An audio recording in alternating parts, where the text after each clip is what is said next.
The primary election just 4 days away, and tonight's weekly reality check political special Sean Boyd talks with CBS 4 analyst Republican Dick Wadhams and Democrat Mike Dino about one of the top races.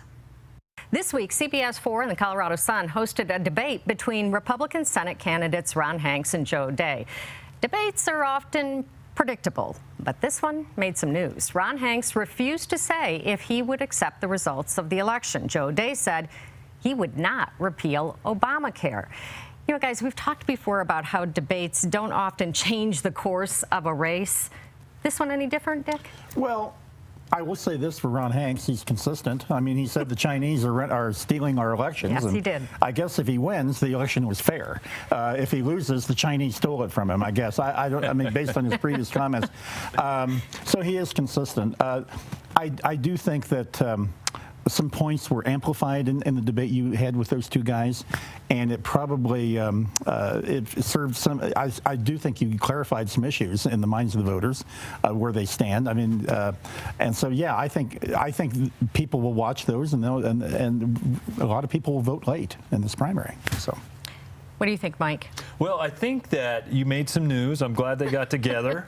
And they did, I think, you know, I agree with Dick. They said some things that distinguish themselves. Where it really gets amplified is how the campaigns use it.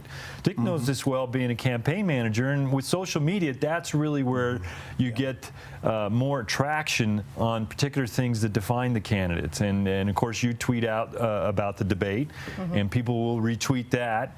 And I think the campaigns, it really will depend on how well it reverberates through the public, through other means other than just that day that you had the debate with them. And especially among those unaffiliated voters, which right now turnout shows that there's slightly more unaffiliated voters choosing the Republican ballot than the Democrat ballot. So, which is significant.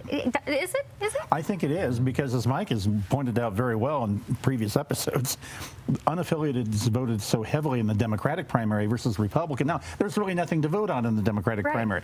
And yet, I do think it shows an interest level among Republicans that that this time and unaffiliateds are interested in taking a look at Republican candidates. I think that's good for us. If we nominate the right candidates, that could be significant.